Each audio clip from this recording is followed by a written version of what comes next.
Deepavali. On National Unity Day, Prime Minister Narendra Modi was in Gujarat. He echoed Mohan Bhagwat, the RSS chief, and UP Chief Minister Yogi Adityanath when he accused some within the opposition of misinterpreting the intent of unity. The phrase that the Prime Minister used was "Ek hai to safe hai." This will also be misinterpreted, he said. He accused his critics and people who he called folks of the Urban Naxals Alliance. That's the way he put it. He accused them of weakening national unity. This is similar to what Yogi Adityanath had said about Batenge to Katenge. It was, of course, echoed by the RSS chief, Mohan Bhagwat. The opposition, though, is not convinced of the government's intent or its slogan, just as they have been questioning the commitment of the Modi government to one of its avowed principles, which is to one nation, one election. So then the question is, who exactly is muddying the intent of unity on National Unity Day? But first, the story of what the Prime Minister said and the opposition's reaction to it.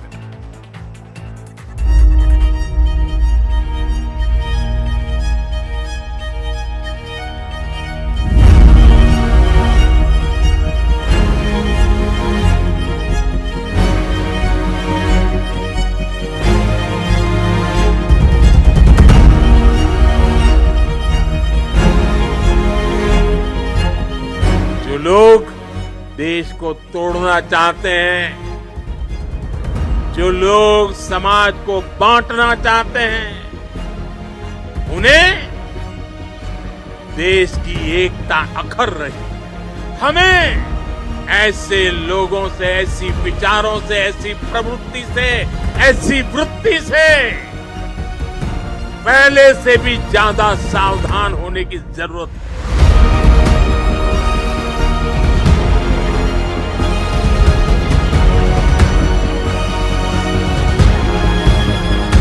It is impossible. One nation, one election, impossible. Lakh Bharatiya Janata party के लोग प्रयास करें देश को टूटने का, बांटने का और डिवाइड एंड रूल की पॉलिसी अख्तियार करने का, वो चलने वाला नहीं है। देश महान है, महान रहेगा।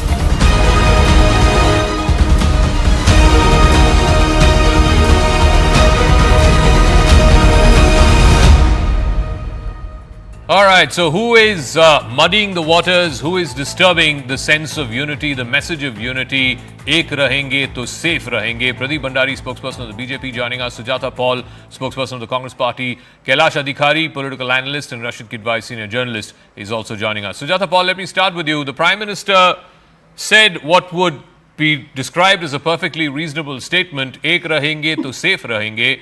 I don't think he named any particular caste or community or even a political party. He simply said, and it was a clarion call to all Indians, if we remain united, we will remain safe. What is wrong with that?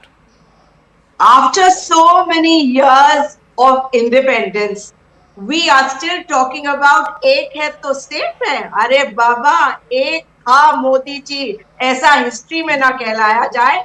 इस कारण से मोदी जी को ये कहना पड़े, and that too on एकता दिवस. So एक था मोदी हो जाएगा after some years. But एक है तो safe है is basically because it's basically a political rhetoric that he is indulging in. It is basically to remind people of the nationalism agenda of Mr. Modi, which has been forgotten by everybody, because the nation is one. And nationalism has always been there in our hearts. But Mr. Modi, in his political rhetoric from Congress Mukta Bharat to now saying ek rahenge to safe rahenge, somebody saying batenge to katenge, clearly shows that after 10 years of his misrule, misgovernance, he has to build a new notion of Mr. Modi, which is not working. Secondly, he's trying to set a false narrative, because this whole thing about wish for Guru that he had projected to the nation has fallen flat on the face, because it is the wish which he has been spreading. We were always one. We as a country have always stayed united. But it is Mr. Modi's fear that he is trivializing this entire thing. And last point, His religious agenda has also failed, because after Ayodhya it was Badrinath and now it will be Kedarnath, which will go out of his hands, that is the BJP's hands. Okay, let me ask Pradeep Bhandari. So, Pradeep Bhandari, the contention by the opposition is that this is similar to what Yogi Adityanath said, what Mohan Bhagwat said, ki batenge tu katenge. Well, there was no community named, but it was clearly a clarion call to all Hindus, because the Hindu vote, this is your analysis of the Lok Sabha election results, the Hindu vote had split, particularly the Dalit vote had moved away from the BJP in some places, which is why batenge to katenge, and now the Prime Minister is echoing that by saying ek rahenge to safe rahenge. This is some kind of a dog whistle is what the opposition is saying. Well, first of all, Shubh Deepavali to all your viewers from my side and my family side. Sujata forgot to wish people Deepavali, so I believe that first of all I should wish your viewers Deepavali. That is point number one. Point number two, today we are also celebrating the Rashtriya Ekta Diwas, and the man, the unity person is Sardar Vallabhai Patel. And yes, we need the clarion call for unity, because for 70 years the Congress party practiced communal politics, and I will just reiterate it with a small excerpt. So MKK Nair was the IS officer in 1947, and he wrote a book called With No Ill Feelings to Anybody, where he described how Sardar Patel, the Iron Man of India, was humiliated by Mr. Nehru, and he was in Mr. Nehru called Sardar Patel a blatant communalist, a complete communalist. These are not my words. This is exactly verbatim quoted by the IS officer MKK Nair, 1947, in his book With No Ill Feelings to Anybody. And after that, Mr. Nehru, Mr. Patel did not attend a single cabinet meeting of Jawaharlal Nehru. For 70 years, for 50 years, 40 years, the Congress party did not even give Sardar Vallabhai Patel Bharat Ratna. Not just that, it was Mr. Nehru who opposed Sardar Patel's action of unification, where he acted on Nizam of Hyderabad, who was on the verge of splitting away from the Indian Union. So we celebrate the Iron Man of India. We celebrate unity. This is the trajectory of the Congress party, which I reiterated to you with a small excerpt of what was the premise of the formation of the Congress party. Now, please look at it, Zakka. No sane person will have any problem in the slogan of unity. Now, if we talk about unity of Bharat can only happen when the unity of Hindus is a cardinal essentiality of it, because Hindus are majority, they are more than 100 crore. So if the Congress party can practice appeasement for political purpose, I believe for nation's good, we can at least talk about unity, where the unity of Hindus is absolutely important. We could have been, you could charge us of being communal. Had in our public policy, we would have differentiated based on religious criteria, which is not the scenario. And I will end in the last 10 seconds to just tell you our commitment to nation versus the Congress party's commitment to nation. 2014 Prime Minister in Siachen with the Jawans. 15, he is again with the Jawans. In 16, he is in Lahua with the Jawans. In 17, he is in Gurez with the Jawans. In 18, he is in Chamoli with the Jawans. In 19, in Rajouri with the Jawans. In 20, Jaisalmer with Rajan. With the Jawans. 21, he's in Naushera with the Jawans. 22nd, in 2022, he's in Kargil with the Jawans. In 2023, he's again with the Jawans. And now he's in Kutch with the Jawans. That is what we talk about unity, because it's our army which keeps this country united and integral. Whereas Mr. Rahul Gandhi, where is he? God knows where. So let me ask Rashid Kidwai. So the Prime Minister has spent every Diwali since he took office in 2014 with our Jawans. Today, from the ramparts of Kutch, he gave this clarion call, and again I reiterate, he didn't name any community, any caste, any particular denomination, not even any political party. He simply said, "Ek rahenge to safe rahenge."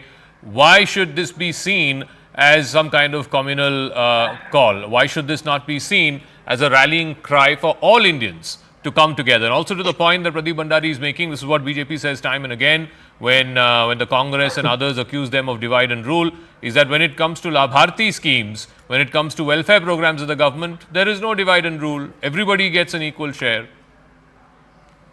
Thank you, Zakka, and a very happy Diwali to you, to all my fellow panelists and countrymen.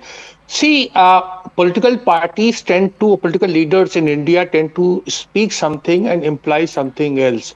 It is very evident in Mr. Modi's case also, not particularly this remark, but if you look at this Sabka Saath, Sabka Vikas, and you see the level of political participation or political empowerment some of the minorities have had in past 10 years, the number of Muslim MLAs and parliamentarians in terms of Lok Sabha is falling constantly.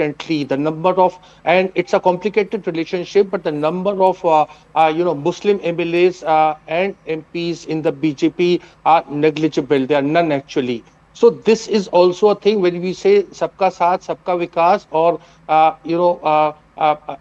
unity. The projection is very clear, and you cannot find fault, but it is the application of it to say that people are getting labharthi is a wrong way of interpreting it, because that has got to do with, we are a constitutional democracy. Governments, individuals, prime ministers, chief ministers are oath bound constitutionally to have one set of laws for all citizens. But those who do not vote for the BJP, they are constantly sort of mocked, No, but attacked. Rashid, tell me this. Rahul Gandhi constantly says we will do caste census. There are no OBCs who are secretaries. We will increase the reservation limit above 50%. Is that not divide and rule? Is that not batenge and katenge? No, how is it? How is it decisive? Can Mr. Pradeep Bhandari say that he is against caste census? The BJP has been maintaining silence on the issue of caste census. Why can't they say that we don't want caste census? And to say this, katenge to batenge, as you yourself explained, that was it was against the spirit of constitution. So what the BJP does it's a very clever way of going about. They say things and be completely different. And that is why I'm saying that this is little problematic. To say that Congress has not done it is also be wrong. Congress also has a very checkered history. But the BJP is following. Just because and last Congress thing about Sardar Patel, is doing it does not excuse you from doing it. He is saying that why don't you take a straight position and say that if you are saying batenge to katenge, then say straight away you're against caste census. Everybody is united. There should not be any caste division. Boliye na. Zakka, there is a difference between representation and domination. The intention of the Congress party is to divide the Hindu society purely on the basis of caste line. Our intention is to provide social good based on representation of caste. There is a very nuanced difference. This is why the Congress party will not speak about caste in the Muslim community, where there are plethora of castes.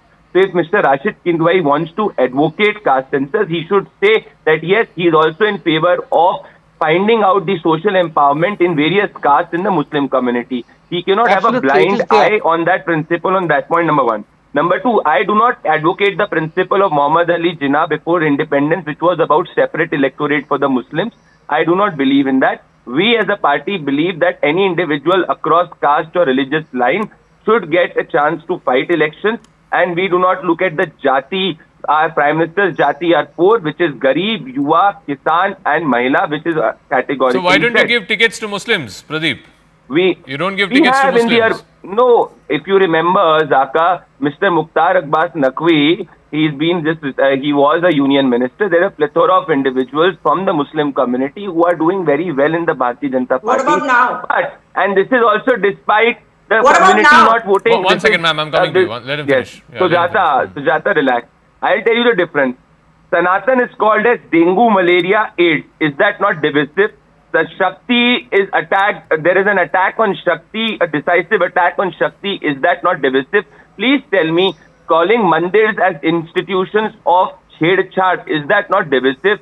If calling Prabhu Sri Ram's grand Ayodhya Ram Mandir event as, some type of a spectacle, Bollywood spectacle, and giving a eulogy related to a Bollywood spectacle, is that not divisive? Why is it the Congress party always attacks the Hindu? And we are talking about unity. What is the problem in ek rahenge to safe kahenge? Only communal individuals can have a problem and can look at it from a communal level. So Sujata, respond before I go to Kailash after that, because he's been waiting patiently. So Sujata, Paul, I mean, your own allies said Sanatan is like dengue and malaria and it needs to be eradicated, and you said nothing. Of course, we did. And we condemn that statement. But when you're talking about the caste census, the Bharatiya Janata Party is not going to be able to say that they agree to it or they don't. No, you don't. Because if you did, you would You've have not had the caste released it in census by now. Karnataka, Sujata. Yeah, don't speak in between. Mr. Rajnath Singh had stood up in Parliament and said Not released that in there would be a Karnataka. caste census, and it hasn't happened till now. Now, what is this thing about we are going to provide social good and we are doing it according to the caste?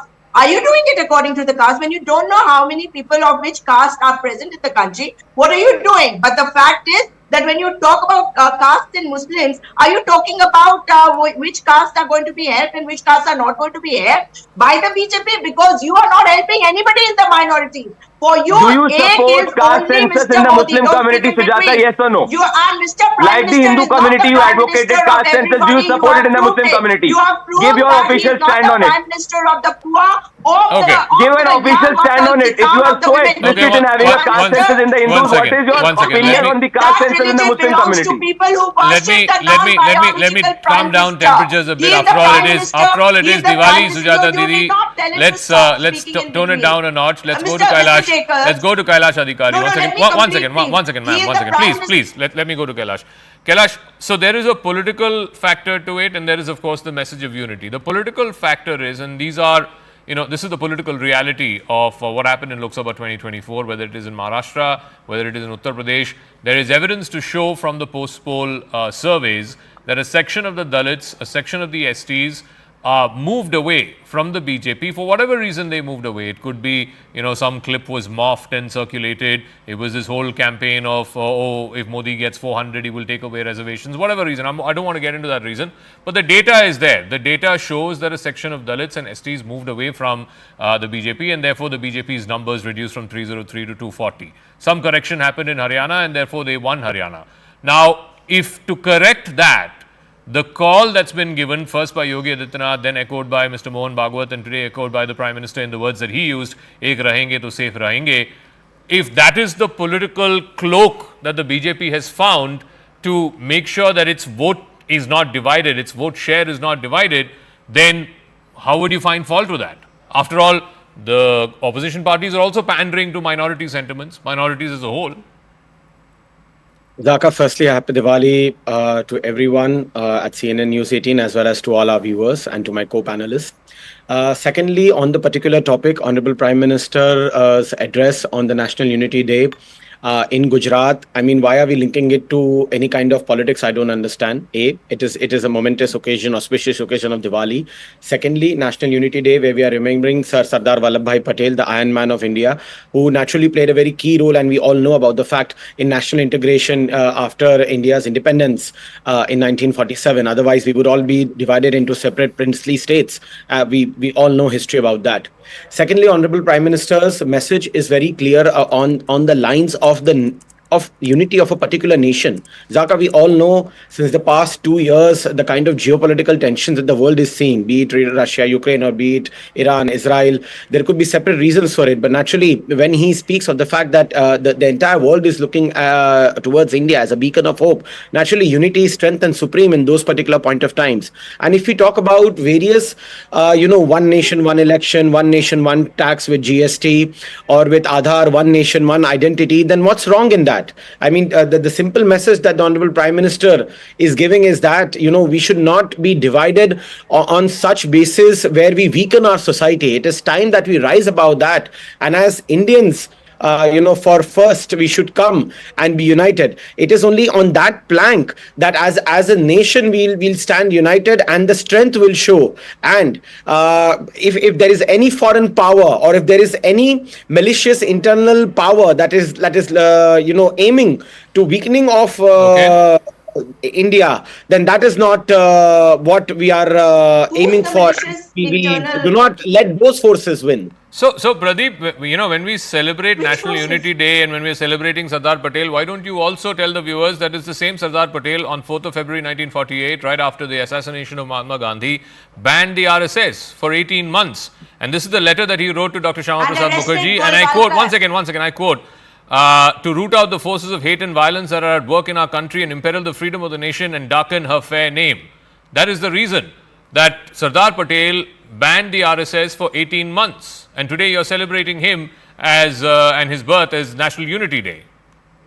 Well, that is a settled chapter, Zakka, because there was a certain amount of Mr. Nehru had a conspiracy, and finally Mr. Nehru also had invited Sardar RSS really? at the one of the at the One second, Independence Day, and Sujata, see, Zakka, it's a settled chapter. I would request you to read the Madhya Pradesh High Court verdict on 2017 on what the opinion of the High Court and the Honorable Courts has been on RSS, where they've called that it was huge delay that government servants were not allowed to participate in RSS events. So it's a settled chapter. I can also quote you another letter after the ban was lifted, how Sardar Patel had written to the RSS chief at that time and said that there was certain information which he was privy to, which was found to be false. That's why the ban was lifted. And it is Mrs. Indira Gandhi had also called Veer Savarkar as a great patron and a great patriot of India. Now look at this panel. Look at this panel. One second, one at a time. What is this? Come on. Sujata Patel, Sujata Paul, just 2 points. Sujata Paul, half-paid on the show, did not speak one word about Sardar Patel because Mr. Nehru hated Sardar Patel. Mr. Nehru did not even allow a memorial to be constructed on Sardar Patel posthumously, about which Dr. Rajendra Prasad wrote. And let me quote Dr. Rajendra Prasad. And when Dr. Rajendra Prasad said, let me quote Dr. Rajendra Prasad. Dr. Rajendra Prasad said, and he said that let us not forget that the freedom that the nation building progress, it was Sardar Patel who had contributed equally, not less compared to others. Okay, no. One second. This is not helping. This is not helping either of your political parties or our viewers getting a better understanding of the issue at hand. So one at a time. Pradeep, finish. Yes, Pradeep, finish, and then after that. Yeah, Pradeep, finish, and then after that, Sujata Paul. Please, Sujata Paul, do not interject like this. It's. No. I will come to you. You please respond when I come to you. No, I will come to you. You respond when I come to you. You can't interject like this. Sorry. If you're going to interject, then I'm going to remove you from the screen. Sujata Paul, please. Pradeep Bhandari. Pradeep Bhandari will first speak and then you will interject when I come to you. Yes. I have just 2 points, Zakka. I would advise the viewers to read the Madhya Pradesh High Court order on RSS. It is as explicit as possible on any nationalist and patriotic organization, number one. Number two, look at the debate. Sujata Paul did not wish your viewers on Deepavali.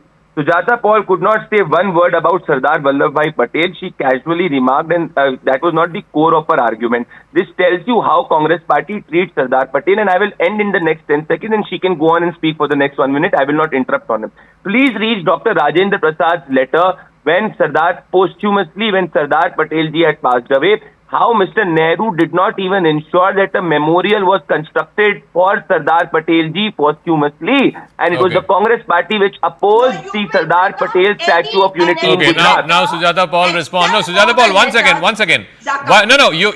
You constantly cite how Sardar Patel was a congressman, a home minister, somebody who banned the RSS, etc. But the same Sardar Patel is the one who lifted the ban on the RSS after a year and a half. Nice.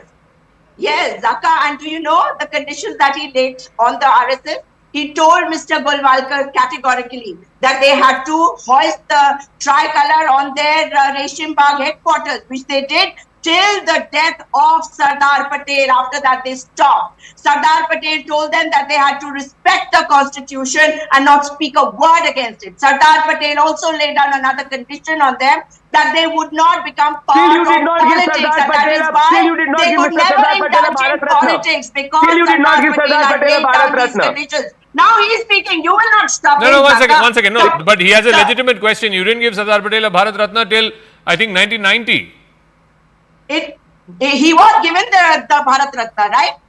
You are not going to decide who is going to get it when. Nehruji got Bharat Ratna living. Just because he was given it later does not mean that you stop respecting him. But I am amazed at the BJP spokesperson saying that you did not wish people on Diwali. Well, how I wish people on Diwali is not for you to see. How I go out or meet people or what I do, I'm not going to discuss it here because you all are fake and you just do a pump and show off everything. Rashid, ma'am, it's a simple happy Diwali. I mean, it's not that hard. Why do you have to bring BJP and Pradeep and how they wish people? That's what he said. He just pointed it out, let me give the closing comment to Rashid and then Kailash. Rashid, so the point is this. The point is, there's a clear double standard here. When Congress party asks for caste census, removing the ceiling of 50% reservation when it says, there are no OBC secretaries, so on and so forth.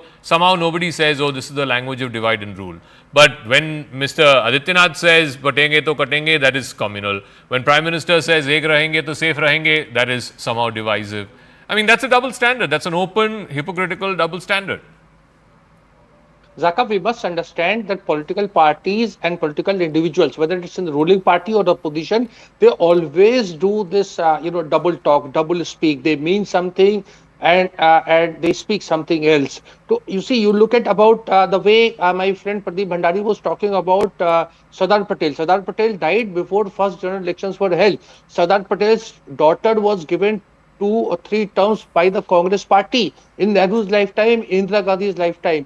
To get a Bharat Ratna was not a big deal. Mahatma Gandhi till date has not got, and so many other illustrious people have not got Bharat Ratna. So basically, no, but eventually he got Bharat Ratna in 1991. Yeah, so big deal. Sardar Patel, in that and same was the case with Dr. B.R. Ambedkar, by the way. So you are giving a lot of importance to Bharat Ratna because over the years, in the initial 4-5 decades, Bharat Ratna was not a big deal. I can go on and name Rashid, the issue is not the Bharat Ratna. Forget about the fact that it is the highest civilian honor in this country. Leave that aside. The fact that no non-Nehru, non-Gandhi recipient in the Congress party got it. I mean, Dr. Ambedkar did not get it till again, I think the early 90s. I say Mahatma Gandhi have not got it till date. Okay. And to say that Nehru gave it to himself, I have written extensively. Dr. Rajendra Prasad wrote that he was doing an unconstitutional thing without the consent or information of Nehru. He had told the cabinet to confer Bharat Ratna to Nehru. This is there in collected works of Rajendra Prasad. Okay. Mr. Pradeep Bhandari can read it. But anyway, the entire debate is Pradeep is showing something on the phone. One nation, one country. Pradeep is showing one nation, one election. Something on the phone, yeah. What is that? 1400. You have to read it out, Pradeep.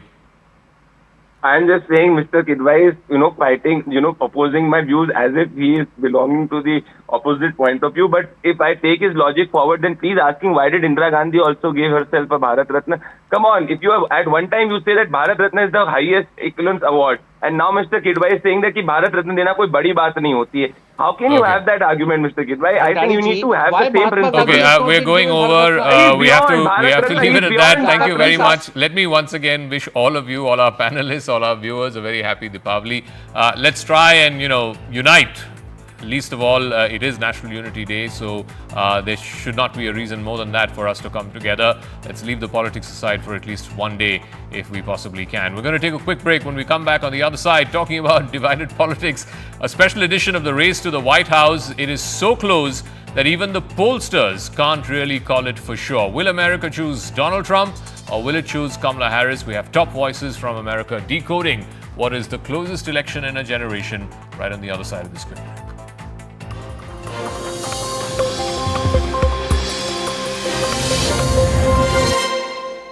एकता दिवस पर सभी देशवासियों को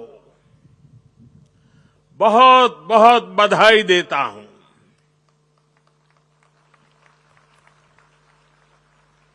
साथियों, इस बार का राष्ट्रीय एकता दिवस अद्भुत संयोग लेकर आया है। एक तरफ आज हम एकता का उत्सव मना रहे हैं, वहीं दूसरी तरफ दीपावली का भी पावन पर्व है। दीपावली दीपों के माध्यम से पूरे देश को जोड़ती है, पूरे देश को प्रकाशमय कर देती है।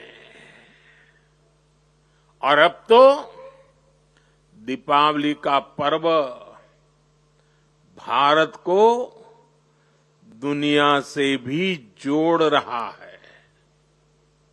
अनेक देशों में इसे राष्ट्रीय उत्सव की तरह मनाया जा रहा है। मैं देश और दुनिया में बसे सभी भारतीयों को, भारत के शुभचिंतकों को दीपावली की अनेक अनेक शुभकामनाएं देता हूं।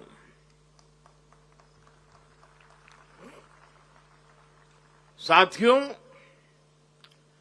इस बार का एकता दिवस एक और वजह से भी विशेष है। आज से सरदार पटेल का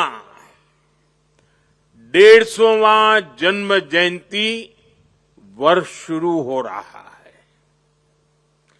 आने वाले 2 वर्षों तक देश सरदार पटेल की 150वीं जन्म जयंती का उत्सव मनाएगा। ये भारत के प्रति उनके असाधारण योगदान के प्रति देशवासियों की कार्यांजलि है। 2 वर्ष का ये उत्सव एक भारत श्रेष्ठ भारत के हमारे संकल्प को मजबूत करेगा। ये अवसर हमें सीख देगा कि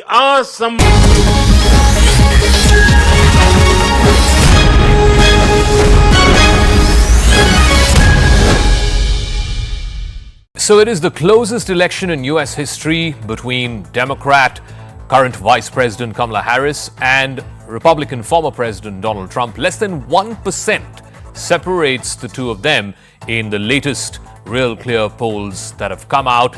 This is closer than what we've seen in the last 3 or 4 election cycles. In fact, if you have to see an election that is closer than this, you have to go all the way back 24 years to the year 2000 in the infamous Bush versus Gore election, which ultimately, of course, was decided in the Supreme Court. But let's try and make sense of this, because there are very real-world consequences for whoever becomes the next US president, not just domestically in the United States. India is watching this very closely. This is being watched right around the world, from Beijing to Moscow to London, because there are consequences for who becomes the next US president. Let's try and make sense of this by speaking to someone who knows a thing or two about US elections. He's been talking about it, he's been researching, writing about it for the better part of the last 40 years. Professor John Mearsheimer from the Political Science Department at the University of Chicago. Thank you very much, Professor, and good to see you as we count down to the US election. Good to see you. All right, let's start with, if you could explain to our viewers sitting here in India, because there's a lot of interest, in the US election, who's going to win, who has the edge. First things first, why is this election so darn close? Well, you want to remember that the 2020 election was close, and the 2016 election was close as well. And I think that what you have here is a situation where the electorate is by and large split in half. And when you look at the 7 swing states that really matter, it's almost impossible to tell who's ahead in each of those 7 swing states. So predicting who's going to win this election is almost impossible. Do you reckon, because it's such a close race and it boils down to, like you said, about half a dozen swing states, what actually matters is who's got better organizing on the ground, who turns out the vote more, who mobilizes better on the day, and perhaps now because of early voting in the days leading up to?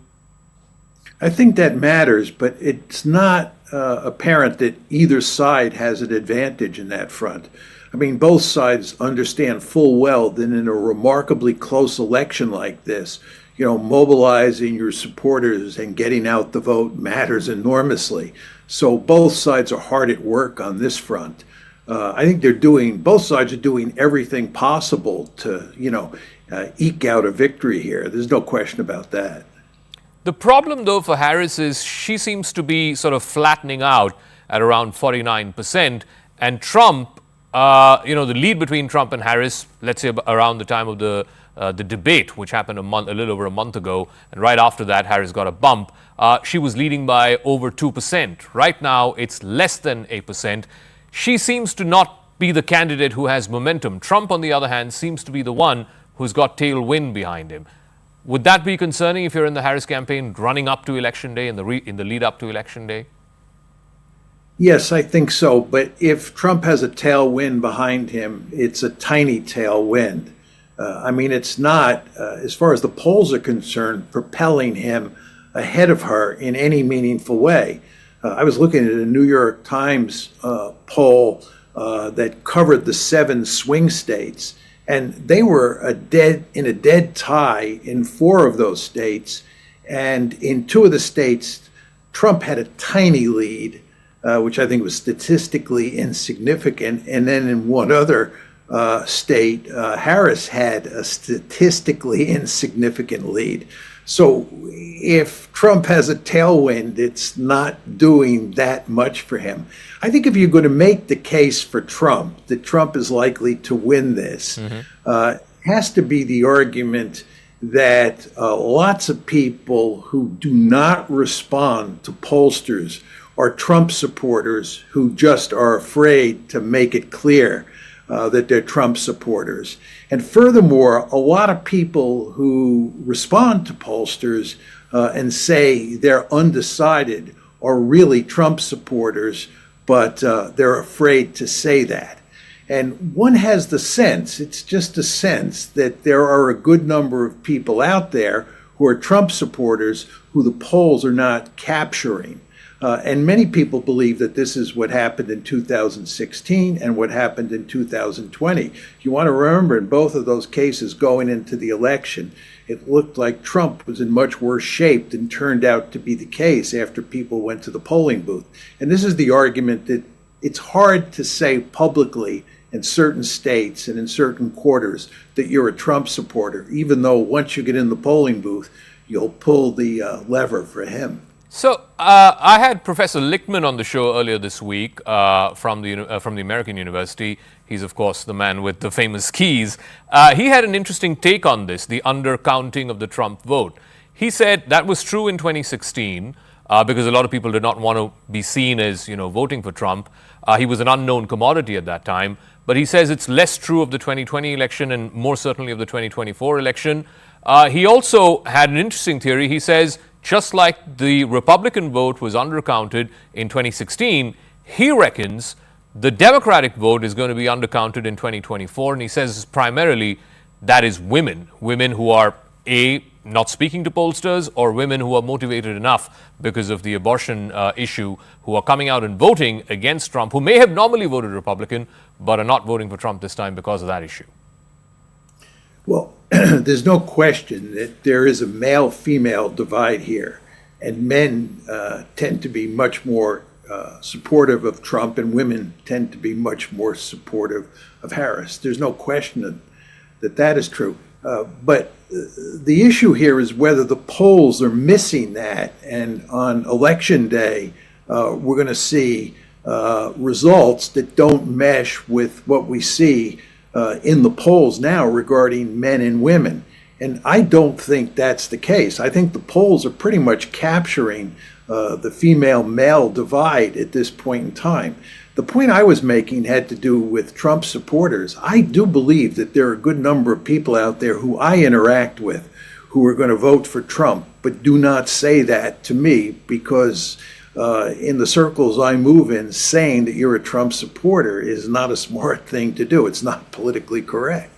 So let me come to what the implications or the down the line fallout would be if Trump becomes president or Harris becomes president. Let's start with India. I know there is a sort of bipartisan consensus on the Hill when it comes to India, but surely administrations and the personality of the occupant of the White House makes a difference. Who do you reckon would be viewed more favorably from New Delhi's point of view between Trump and Harris? I think probably it would be Trump, because I think ideologically the Modi government is more in sync with Trump than with Harris. But I think regardless of who gets elected in the United States, it will have little effect on U.S.-Indian relations. I don't see any evidence that the two candidates are interested in pursuing foreign policies that would lead them to have different approaches for dealing with New Delhi. All right, Professor John Mearsheimer. Final question. I mean, I don't know if you're a betting man, but if you are, who would your bet be on Harris or on Trump? If I had to bet, I would bet on Trump. Okay. My guess is, and it's just a guess, that Harris will win the popular vote, but in the 7 swing states that really matter, Trump will eke out a narrow victory. As I said before, I think it's likely that there are a number of people who are Trump supporters who are not saying so. And I think they'll vote for him when the time comes, and that will put him over the top. But my guess would be not by much. All right, Professor John Mearsheimer, it's always a pleasure speaking with you, sir. Thank you very much for joining us here on CNN News 18. You're more than welcome. The oracle of American elections, Professor Alan Lichtman from the American University, is now joining us. Thank you very much, Professor, for speaking with us. Good to see you as always. When we spoke last, I think it was in August, and you had just come out with your announcement with the keys, and you said in 2024 your prediction was that Kamala Harris would win the 2024 election. Are you sticking to your prediction, particularly given how the gap seems to be narrowing, particularly in the last few weeks? It seems like Kamala Harris is finding it much tougher today than when you made your prediction back in August. My prediction has nothing to do with the polls. That's the mistake a lot of people make. You can take those polls and do with them what the great British philosopher David Hume said you should do to works of superstition, consign them to the flames. They're all noise because the error margin is vastly greater than the pollsters would tell you. They tell you, you've heard this, it's plus and minus 3%, right? That's pure statistical error. That's the error you would get if you had a huge jar of green and red balls and you pulled out a sample to estimate the percentage of green and red balls in the jar. But human beings are not green and red balls. They don't respond to pollsters. They may lie. The election is not held today. They're going to change their minds. And the pollsters have no idea who's actually going to vote. They have to guess at the likely voters. That at least doubles the error margin to at least plus and minus 6%, which is a 12-point gap. It has to be 12 points or more. And that additional error is not random. In 2016, the polls underestimated Republican voting strength, which is why, in defiance of the polls, I predicted Trump's win, even got a letter of congratulations from him after that prediction. But based on what we've seen in 2022 to 2024, the polls are now underestimating Democratic voting strength. Look, I know the media has to slavishly follow the polls. You have to tell a story every single day. You got to make believe the election is a horse race with the pollsters keeping score. But my system transcends all that. It's based upon the presumption that elections are driven by the strength and performance of the White House party. That's why I introduced my prediction before the so-called Harris-Trump pivotal debate that the pundits were talking about. Yeah. But tell me this, Professor, you base your predictions not on any of these polls, but the answers to your 13 true or false questions, or keys as you call them, the 13 keys to the White House. And you've recently even got into a bit of a scruff with some traditional pollsters, the likes of Nate Silver, etc., who you have called a compiler of polls, a clerk. Why would you say that your model is better than that of, so many political scientists, data crunchers, the likes of Nate Silver, and there's millions of dollars backing the polling industry? Simple reason, track record. I've been right for 42 years since I predicted Ronald Reagan's re-election in April 1982, nearly 3 years ahead of time when 60% of Americans said he was too old to run again, and his approval ratings were down in the dumps. I defied all the pollsters all the pundits in predicting Donald Trump in 2016. Remember what Nate Silver told us? Depending on the time of day you checked in with him, he said there was, well, a 70 to 80% chance Hillary Clinton would win the election. Then when she lost, he said, see, I told you there was a 20% plus chance that she would lose. If you can't be wrong, you also can't be right. My predictions are definitive. I tell you who's going to win or lose. My predictions are totally nonpartisan. I've predicted the two most conservative presidents of our time, Ronald Reagan and Donald Trump, and liberals like Barack Obama. Can I be wrong? Of course. I'm a human being. Any human being can be wrong, although no one has a 42-year track record. Maybe we've just outlived everyone else. You know, my predictions are based on also 160 years of historical patterns.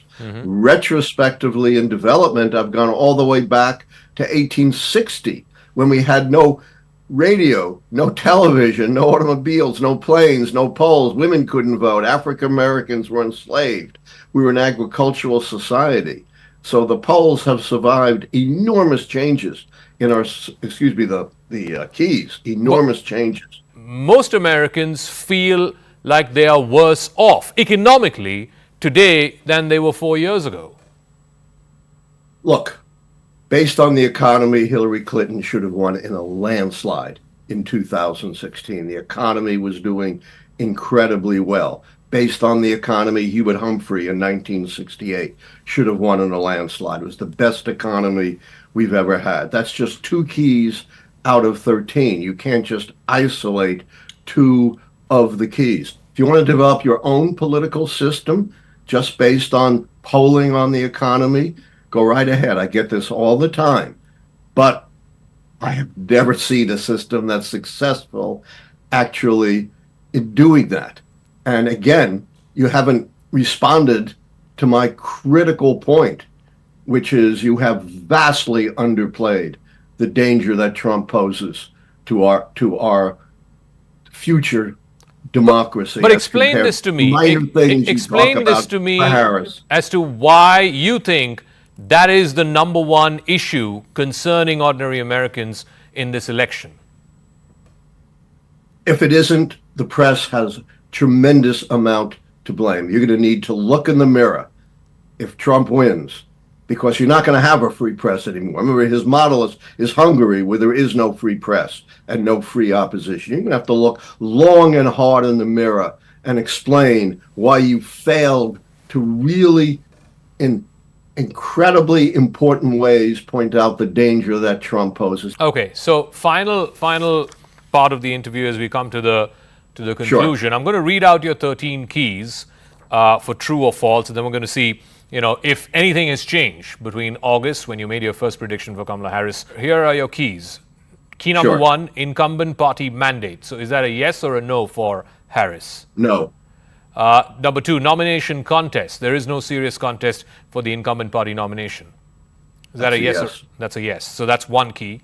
Incumbency, the incumbent party candidate is the sitting president. That's a no. No. All right. The third party, there are no significant third party or independent campaigns. We did see RFK Jr., but he's now supporting Trump. You don't think that's going to make a difference? Absolutely not. Okay. He's down around 1 or 2%, and just because he's supporting Trump is meaningless, and that's not the definition of the key. I've got to say, every single day I get a host of emails of people saying they know better how to define my keys than I do. But my keys, if you want to use my system, you've got to stick to keys that have stood the test of time for 160 years. If you want to talk about some other way of looking at elections, I welcome it, I encourage it, but if you're going to use my system, you got to stick to how I define the keys. And by the way, none of these critics ever developed their own system. So let me run through the rest of them. Short-term economy, long-term economy, both yes for Harris? Yes. Policy change, social unrest, and scandal? Yes. All three of them? Yes. Foreign or military failure, foreign or military success? Split, a no and a yes. And then incumbent charisma and challenger charisma? Incumbent charisma is a no, challenger charisma is a yes. So how many keys are a yes? And you say you have to get more than 7 to win? It's 9-4. It's 9-4. So Harris gets 9 keys, and therefore, as per the Alan Lichtman keys to the White House, she wins the White House. Okay. That's my prediction. Can I be wrong? Of course. There can be such cataclysmic and unprecedented changes that can overturn 160 years pattern of history.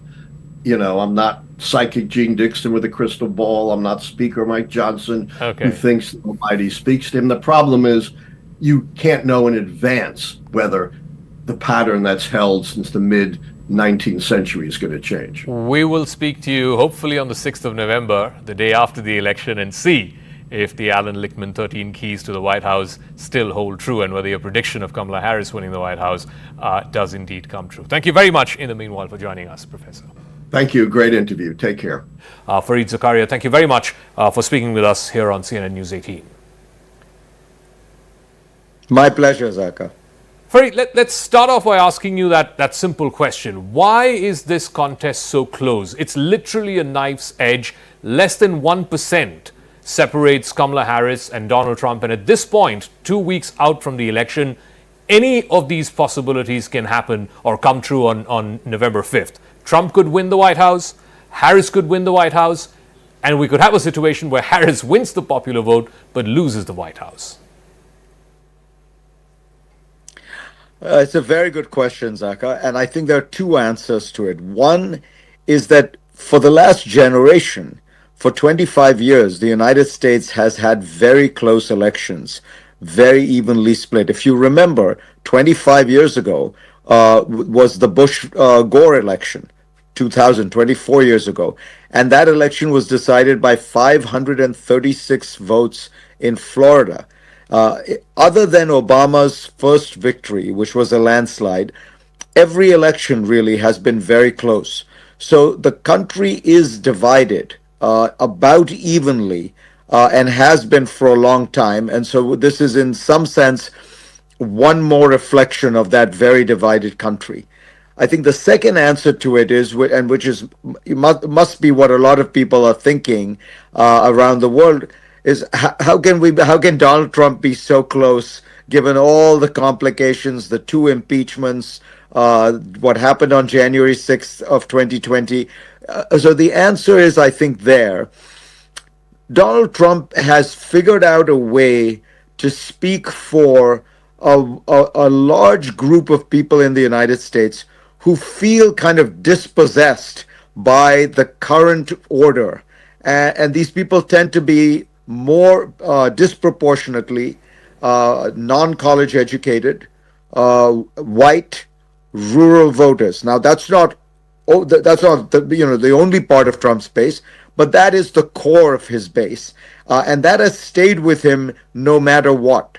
And because they view him as, yes, he may be flawed as a character, but he fights for them. And that sense is remarkably strong and resilient.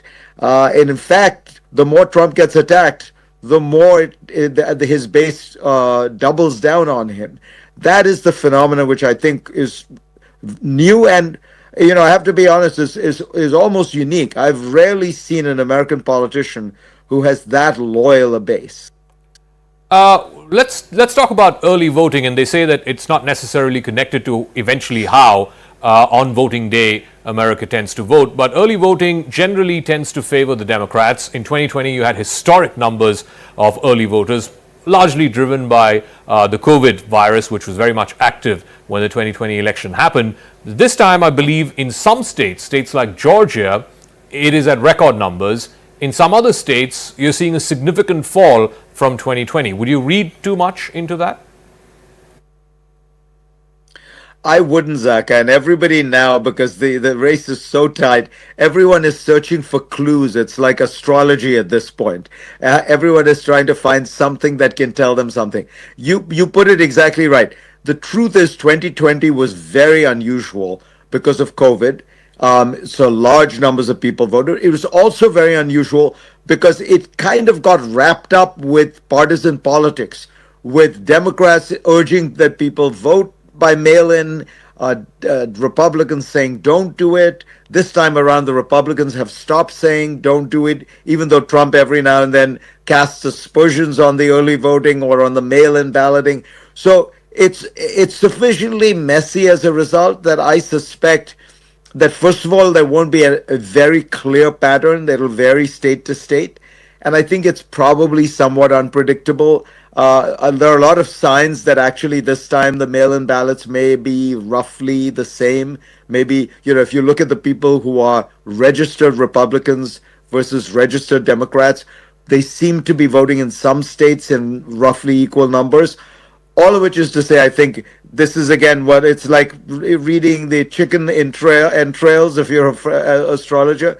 I think best to just, I know it's very tempting to believe you have found some early sign. My own guess is we're going to have to wait till November 5th. And by the way, we may have to wait many days longer than November 5th. You said we won't know until November 5th. I think if we're lucky, we'll know on November 5th. This thing could go on for some days after the election.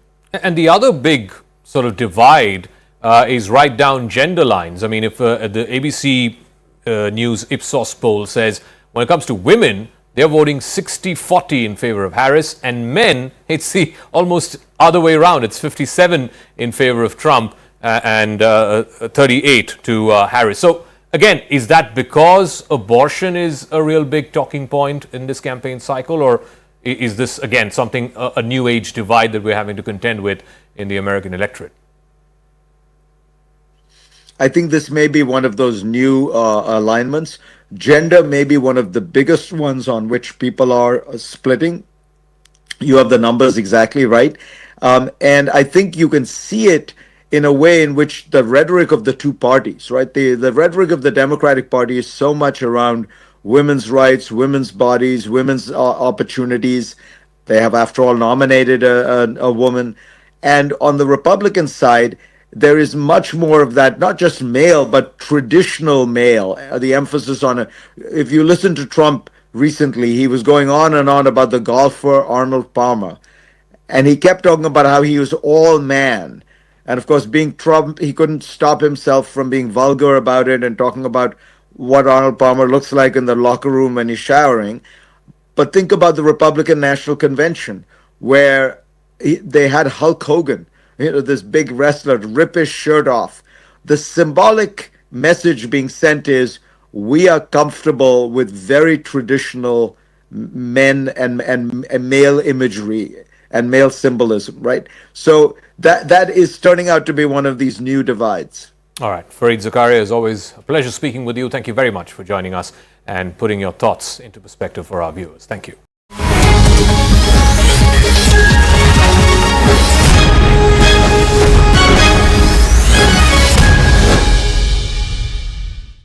एकता दिवस पर सभी देशवासियों को बहुत बहुत बधाई देता हूं।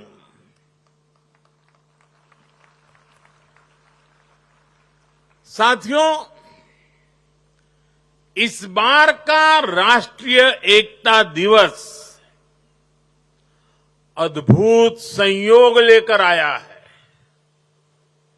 एक तरफ आज हम एकता का उत्सव मना रहे हैं, वहीं दूसरी तरफ दीपावली का भी पावन पर्व है। दीपावली दीपों के माध्यम से पूरे देश को जोड़ती है, पूरे देश को प्रकाशमय कर देती है।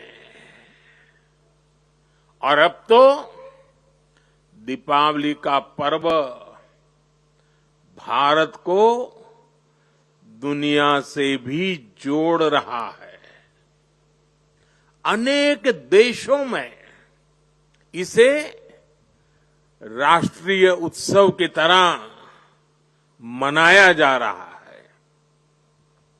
मैं देश और दुनिया में बसे सभी भारतीयों को भारत के शुभचिंतकों को